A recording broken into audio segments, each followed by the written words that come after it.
कार्तिक महात्मा एकविंश अध्याय।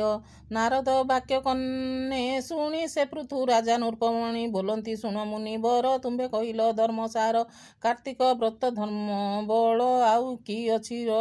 बले आउ कि अछि रवि तले से कथा जानिथिले कह जगत जन दुःखद। मुनि बोलती धर्म अछि कार्तिक व्रत फल भक्षी। नारद बाच से कथा शुण महारथ से कृष्ण वेणी नामे तीर्थ से पुण्य तीर्थे आदि मासे रोहिणी प्रथम दिवसे से स्नान करे एका बेले कृष्ण सुमरी प्रातः काले सकल पाप क्षय जाई कार्तिक कृत्य फल पाई। अन्ते लभई विष्णुपुर जाबत रवि निशाचर ताबत आउ विष्णु आले से कृष्णा बेणी तीर्थ जले। हेमंत नारद वचन शुणी संतोष पृथु मन पुणी पुछई नर नाहा भमुनि मते कहता हेमंत पुण्य तीर्थ जेऊ पूर्वे जेऊ पूजिला काऊ से कथा कह महाजति दुर्लभ तीर्थ पुण्य रीति। नारद उवाच हे नार शुण हे राजन सावधाने जे से सत्य जुग पूर्व दिने ब्रह्मा जे यज्ञ कृत क्रमे गोविंद शंकर कर्म कृत्ये गोविंद शंकर सहिते सकल सुर मुनि तुले कन्हय गिरी शिखे गले पवित्र स्थान से ही सर्वे से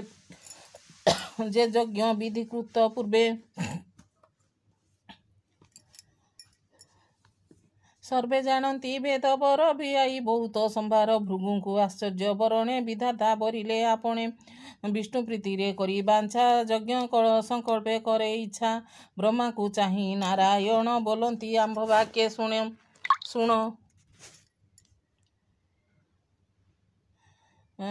जे तुम्भ ज्येष्ठ पत्नी सुरा तार नंदिनी नाम क्षीरा से जे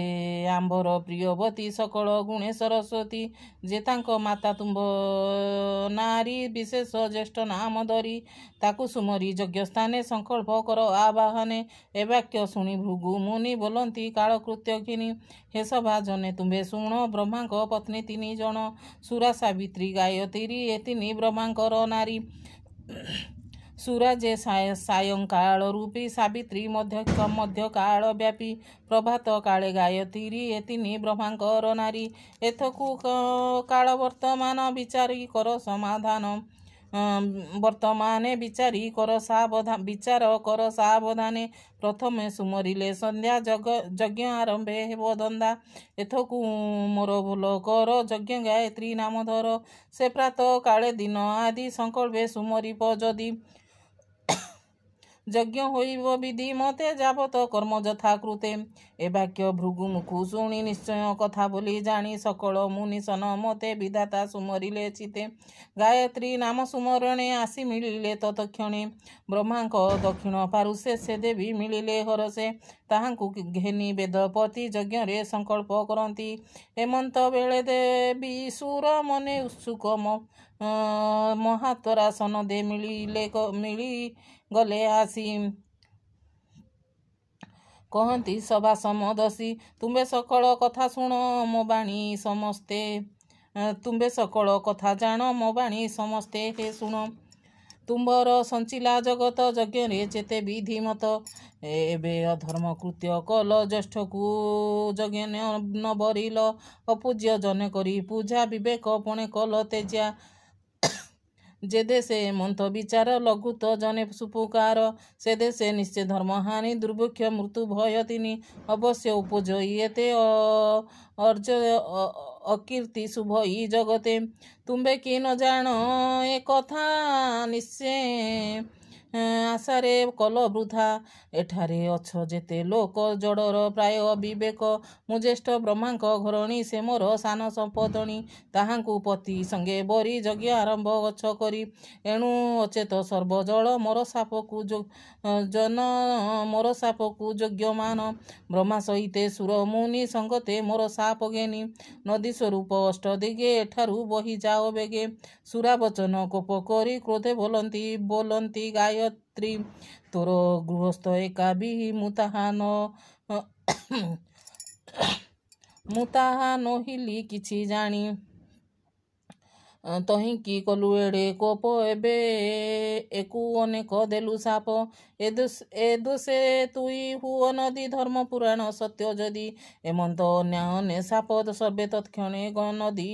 ସାପେ ସର୍ବେ ତତ୍କ୍ଷଣ ନଦୀ ରୂପେ ପର୍ବତେ ନ ପାରିଲେ ରହି ଅଷ୍ଟଦିଗକୁ ଗଲେ ବହି କହନ୍ତି ମୁନିଙ୍କ ଉତ୍ତମ ଶୁଣ ହେ ନଦୀଙ୍କର ନାମ ସେ ହରି ହର ଏକ ଦେଇ ଯେ କୃଷ୍ଣା ବେଣୀ ନାମ ହୋଇ